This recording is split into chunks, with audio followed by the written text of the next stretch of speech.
अगर कोई विधायक अपना पक्ष रखना चाहता है या फिर किसी प्रकार का विवाद पनपता है तो उस विवाद को कैसे शांत किया जाए, सर्वसम्मति कैसे बनाई जाए और पार्टी के फैसले को अनुशासन से कैसे तमाम विधायकों को बांधा जाए, ये काम होता है केंद्रीय पर्यवेक्षक का।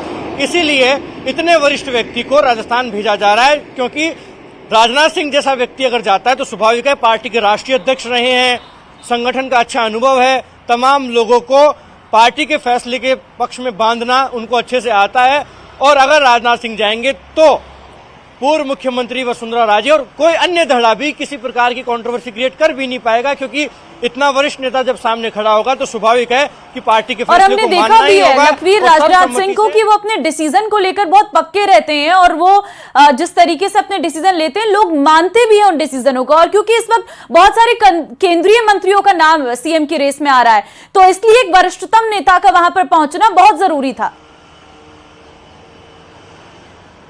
बिल्कुल ममता, निश्चित रूप से सिर्फ केंद्रीय मंत्रियों का ही नहीं बल्कि कई आधा दर्जन ऐसे नाम सामने आ गए थे जिसमें कई वरिष्ठ नेता हैं। देखिए, ओम प्रकाश माथुर वो नाम है जिन्होंने राजस्थान में भारतीय जनता पार्टी की बागडोर संभाली है बतौर प्रदेश संगठन महामंत्री और फिर बाद में बतौर प्रदेश अध्यक्ष भी, तो उनका नाम भी इस फहरिस्त में सामने आ रहा है। इसके अलावा ओम बिरला जो लोकसभा के स्पीकर हैं उनका नाम भी इस फहरिस्त में है। इसके अलावा केंद्रीय जल शक्ति मंत्री गजेंद्र सिंह शेखावत का नाम भी प्रमुखता से इस फहरिस्त में है। अश्विनी वैष्णव का नाम है। केंद्रीय कानून मंत्री अर्जुन राम मेघवाल का नाम है। बीजेपी के प्रदेश अध्यक्ष सीपी जोशी का नाम है। सांसद से विधायक बन चुके राज्यवर्धन सिंह राठौड़, किरोड़ीलाल मीणा, दिया कुमारी, बालकनाथ योगी, ये तमाम नाम भी फहरिस्त में बने हुए हैं। ऐसे में जब इतने दिग्गजों के नाम सामने आ गए हैं तो स्वाभाविक है कि पार्टी चाहती है कि किसी प्रकार की कंट्रोवर्सी न हो, सिर्फ वसुंधरा राजे से इसे जोड़कर न देखा जाए, क्योंकि जब इतने नाम चल गए हैं, कई लोगों ने अपनी लॉबिंग भी शुरू कर दी है, तो स्वाभाविक है कि अगर इनमें से किसी एक का नाम कटता है और तो किसी प्रकार का कोई बगावत ना हो जाए, किसी प्रकार की कोई दूसरी कंट्रोवर्सी क्रिएट ना हो, ये पार्टी चाहती है। और सबसे महत्वपूर्ण बात ये कि अभी देखिए नाम का ऐलान नहीं हुआ है, तो हम ये निश्चित रूप से नहीं कह सकते कि राजस्थान का अगला मुख्यमंत्री उन्हीं में से होगा जिनका नाम चल रहा है। बिल्कुल, ऐसे में हो सकता है कि प्रधानमंत्री नरेंद्र मोदी किसी नाम से चौंकाए और कोई चौंकाने वाला नाम सामने आए। देखिए ये शॉकिंग हो सकता है क्योंकि बहुत सारे राज्यों में ये किया है भारतीय जनता पार्टी ने लखवीर कि हमेशा जो नाम कहीं चर्चाओं में भी नहीं रहता है वो नाम निकलकर सामने आ जाता है और वो मुख्यमंत्री की शपथ ले लेता है। देखिए ये शॉकिंग नहीं है, भारतीय जनता पार्टी ऐसा करती है। बिल्कुल, मैं वही कह भी रहा था ममता कि ये नरेंद्र मोदी और अमित शाह के नेतृत्व में चल रही भारतीय जनता पार्टी है, जहां पर जब फैसले होते हैं तो काफी चौंकाते हैं। और हमने देखा भी कि पिछले राज्यों में जिस प्रकार से ऐलान किया गया मुख्यमंत्री का, तो सबके सामने चौंकाने वाली तस्वीरें आई। किसी को अंदाजा नहीं था कि भूपेंद्र पटेल गुजरात के मुख्यमंत्री बनेंगे, और न केवल भूपेंद्र पटेल को मुख्यमंत्री बनाया गया बल्कि पूरे संगठन में बड़ा फेरबदल किया गया, मंत्री परिषद में बदलाव किया गया, मंत्रिमंडल में बदलाव किया गया, कई नेताओं को केंद्रीय राजनीति में भेजा गया। तो काफी चौंकाने वाले फैसला था। और ऐसा ही नजारा हमने देखा कि उत्तराखंड में जब त्रिवेंद्र सिंह रावत का नाम आया, जब तीरथ सिंह रावत का नाम आया और बाद में पुष्कर सिंह धामी का जब नाम आया तो किसी को उम्मीद थी नहीं। ऐसे में स्वाभाविक है कि राजस्थान में भी ऐसा कोई फैसला हो सकता है। लखवीर और अपडेट लेंगे आपसे। सौरभ संवाददाता फोन लाइन पे हमारे साथ हैं। सौरभ, देखिए जिसका इंतजार था, 3 पर्यवेक्षक नियुक्त कर लिए गए हैं, 3 बड़े नाम, वरिष्ठतम नेता राजनाथ सिंह जिन्हें राजस्थान के लिए पर्यवेक्षक नियुक्त किया है। जी बिल्कुल, देखिए ये राजस्थान पर्यवेक्षक नियुक्त होने के साथ अब ये पूरी सप्ताह की कल ही जो है वो बीजेपी विधायक दल की बैठक जो है वो हो सकती है और पर्यवेक्षक तो आप शाम को कल सुबह जयपुर आ सकते हैं और विधायक दल की बैठक में तमाम विधायकों से मुख्यमंत्री को लेकर राजनीति जो है वो की जा सकती है। और एक कह सकते हैं कि एक लाइन का प्रस्ताव जो है वो इस विधायक दल की बैठक में पारित किया जा सकता है कि जो तमाम विधायकों की राय ली गई है उसके बाद। ठीक है सौरभ, आपकी आवाज हम तक स्पष्ट रूप से नहीं पहुंच पा रही। फिलहाल हम वो 3 तस्वीरें भी आपको दिखा रहे हैं जिन्हें 3 पर्यवेक्षक जिन्हें नियुक्त किया गया है राजस्थान के लिए आपको बता दें कि इसके लिए बकायदा नोटिस भी जारी कर दिया गया है। लखवीर लगातार हमारे साथ बने हुए हैं। लखवीर देखिए, इन पर्यवेक्षकों में हम देख रहे हैं एक महिला पर्यवेक्षक भी हैं जिन्हें राजस्थान के लिए नियुक्त किया गया है। वहां पर क्योंकि हम देख रहे हैं कि कई ऐसे दावेदार हैं जो महिला दावेदार भी हैं, उन्हें भी समझाना है। नाम दिया कुमारी का भी चल रहा है। जी बिल्कुल, सरोज पांडे को निश्चित इसीलिए भेजा गया होगा कि वो महिलाओं के बीच में कोऑर्डिनेशन करें, महिलाओं से संवाद करें, और हो सकता है कि कुछ महिलाओं के लिए खुशखबरी भी हो, इससे नकारा नहीं जा सकता। इसलिए सरोज पांडे जैसे नेता का जाना काफी महत्वपूर्ण भी हो जाता है। लेकिन क्या पूर्व मुख्यमंत्री वसुंधरा राजे या फिर दिया कुमारी में से कोई एक मुख्यमंत्री हो सकता है क्या, ये देखने वाली बात होगी। और अगर ये दोनों मुख्यमंत्री नहीं बनाई जाती तो फिर इनका रोल क्या होगा, और न केवल इनका बल्कि अन्य महिला विधायकों को भी कैसे इस फैसले के लिए राजी किया जाए। अगर उनमें से कोई विधायक नाराज होती हैं, किसी प्रकार का विवाद होता है, तो उनके बीच में कोऑर्डिनेशन करने का काम सरोज पांडे करेंगी निश्चित रूप से, इसलिए उन्हें भेजा गया है।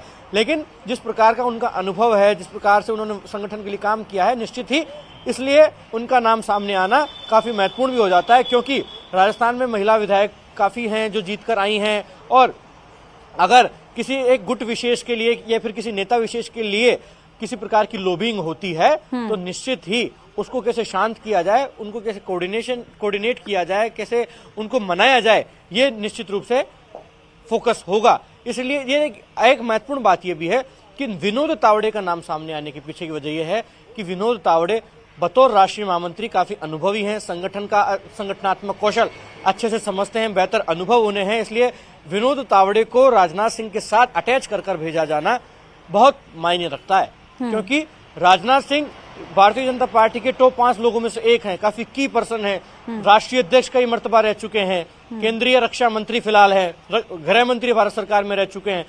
और महत्वपूर्ण इसलिए है क्योंकि पूर्व मुख्यमंत्री वसुंधरा राजे से पहले नजदीकियां इनकी रही है, ऐसे में उनसे कोऑर्डिनेट इनसे बेहतर कोई कर नहीं सकता। और प्रधानमंत्री नरेंद्र मोदी के विश्वस्त माने जाते हैं, तो स्वाभाविक है कि इनके कंधों पर जिम्मेदारी बड़ी है, और ये उस जिम्मेदारी को निभाने में सबसे सक्षम व्यक्ति भी हैं, क्योंकि निर्विवाद तरीके से विधायक दल की बैठक करवाना और अनुशासित ढंग से केंद्रीय आलाकमान के प्रस्ताव को पारित करना काफी महत्वपूर्ण काम है, काफी महत्वपूर्ण जिम्मेदारी है, जिसको बखूबी विनोद तावड़े, सरोज पांडे और महत्वपूर्ण रूप से राजनाथ सिंह जैसे स्ट्रेचर का व्यक्ति बखूबी। ठीक है लखवीर, मैं लौटती हूँ आपसे और जानकारियां लूंगी। इस बीच हमारे संवाददाता जयपुर से सुधीर हमारे साथ जुड़ गए हैं। सुधीर, जानकारी सामने आ रही है कि 3 पर्यवेक्षक नियुक्त कर लिए गए हैं, 3 बड़े नाम इसमें सामने आ रहे हैं। जयपुर में कैसी हलचल है इसको लेकर? देखिए, सबसे पहले तो ये समझना होगा कि 3 पर्यवेक्षकों की नियुक्ति के मायने क्या है। क्या आम सहमति बीजेपी के बड़े केंद्रीय नेतृत्व में नहीं बन पाई कि कौन सीएम होगा और मंत्रिमंडल में कौन कौन चेहरा होगा, उन सब में आम सहमति बनाने के लिए किया गया है, जिसमें सबसे जो पावरफुल केंद्रीय मंत्री है राजनाथ सिंह, जो रक्षा मंत्री है, उनको डाला गया है। राज्यसभा से सरोज पांडे को लिया गया है, विनोद तावड़े राष्ट्रीय महासचिव है, उनको लिया गया है, यानी संगठन के एक तरह से कह सके कि स्थान दिया गया। तो इसके पीछे ये है कि ये तीनों केंद्रीय पर्यवेक्षक जो बीजेपी के हैं वो आएंगे और एक आम सहमति के रूप में कोई नाम होगा उसको सामने रखा जाएगा, या फिर इस तरह की आम सहमति बनाई गई कि केंद्रीय नेतृत्व ही इसमें फैसला करे कि कौन अगला सीएम होगा बीजेपी की तरफ से। लेकिन बात यह है कि तीनों जगह, चाहे मध्य प्रदेश की बात कर ले, चाहे छत्तीसगढ़ की बात कर ले, चाहे राजस्थान की बात कर ले, इन सब के पीछे वजह यही है कि आम सहमति से बीजेपी के जो विधायक दल का नेता होगा वो ही मुख्यमंत्री के लिए चुना जाएगा। इस आम सहमति के लाने के लिए है। अब क्योंकि जल्दी, क्योंकि नाम सामने आ गए, पर्यवेक्षक की जो बात लगातार पिछले 2-3 दिन से की जा रही थी, अब नाम सामने आ गए। अब ये तीनों पर्यवेक्षक राजस्थान में आएंगे और बीजेपी विधायक दल की बैठक लेंगे, उसमें सामने निकल के जो नाम आएगा वो ऊपर केंद्रीय जो प्रमुख नेतृत्व है उनको दिया जाएगा, और उसके बाद नामों की घोषणा होगी।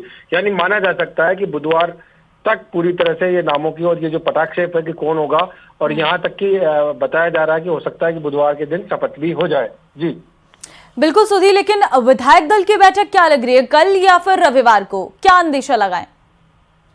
देखिए, आम सहमति बनाना सबसे जो माकूल व्यवस्था है कि लोकतंत्र की सबसे दूरी है कि आम सहमति से ही मुख्यमंत्री चुना जाए, क्योंकि बीजेपी ने जो अपना चेहरा रखा था यहाँ पर मुख्यमंत्री के तौर पर, वो प्रधानमंत्री को रखा था, या फिर बीजेपी का जो निशान है कमल, उसको रखकर चुनाव लड़ा गया था। इससे पहले अगर पूर्व चुनाव को देखें हम 2003 के चुनाव को देखें, या 2008 के चुनाव को देखें, या 2013 के देखें, 2018 के देखें, इन 4 चुनावों में। ठीक है, आपको बहुत धन्यवाद सुधीर। लखवीर लगातार हमारे साथ बने हुए हैं। लखवीर, इससे पहले अगर हम थोड़ा आगे बढ़ जाएं, क्योंकि अभी हम 2023 में सरकार बनने को लेकर चर्चाएं कर रहे हैं, जिसके लिए पर्यवेक्षक भी नियुक्त किए गए हैं। राजस्थान में अगर आप पुराने समीकरणों को देखें, जब भारतीय जनता पार्टी ने वहां पर सरकार बनी, किस तरीके के समीकरण रहे उस समय भी, उस पर भी नजर डालिए। देखिए, पिछले 1.5 से 2 दशकों में तो एक छत्र वसुंधरा राजे का राज रहा है राजस्थान की सियासत में, चाहे वो संगठनात्मक रूप से देखें या फिर सत्ता में देखें। ऐसे में पार्टी के सामने कई मर्तबा हर्डल्स भी आए, क्योंकि पूर्व मुख्यमंत्री वसुंधरा राजे ने चैलेंज भी किया आलाकमान को, क्योंकि उनके पास नंबर्स थे, उनके पास स्ट्रेंथ थी, इसलिए आलाकमान को कई मर्तबा झुकना भी पड़ा। अभी ज्यादा पुरानी बात नहीं है, 2017 की ही बात है, जब राजस्थान में भारतीय जनता पार्टी के प्रदेश अध्यक्ष में बदलाव करना था। वर्तमान में केंद्रीय जल शक्ति मंत्री गजेंद्र सिंह शेखावत को बनाना था भारतीय जनता पार्टी राजस्थान का प्रदेश अध्यक्ष, लेकिन पूर्व मुख्यमंत्री वसुंधरा राजे ने वीटो किया, उनकी दावेदारी पर साफ तौर पर चैलेंज किया और अपने समर्थित विधायकों के साथ वो दिल्ली पहुंची। और अमित शाह के बीजेपी अध्यक्ष रहने के बावजूद, उनके बीजेपी प्रदेश राष्ट्रीय अध्यक्ष पर बने रहने के बावजूद ये फैसला नहीं हो सका और गजेंद्र सिंह शेखावत 1.5 महीने तक दौड़ में होने के बावजूद भारतीय जनता पार्टी के प्रदेश अध्यक्ष नहीं बन सके। ऐसे में उनकी ताकत को नकारा नहीं जा सकता, लेकिन आज की स्थिति में ऐसी परिस्थितियां नहीं है, क्योंकि वसुंधरा राजे के पास न तो उस माकूल नंबर्स हैं, न तो उस माकूल विधायक बचे हैं, और आज भारतीय जनता पार्टी का अनुशासन का डंडा भी काफी मजबूत हो गया है।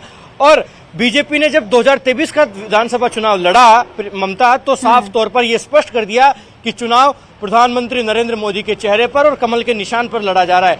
ऐसे में न सिर्फ वसुंधरा राजे बल्कि उन तमाम प्रदेश के नेताओं को शांत कर दिया गया और उन्हें यह स्पष्ट कर दिया गया कि किसी प्रकार की गलतफहमी पालने की आवश्यकता नहीं है। पार्टी का राष्ट्रीय आलाकमान चुनाव लड़ रहा है, नरेंद्र मोदी स्वयं चुनाव लड़ रहे हैं, कमल का निशान चुनाव लड़ रहा है। और हमने देखा भी कि सामूहिक तौर पर भारतीय जनता पार्टी ने राजस्थान में चुनाव लड़ा, किसी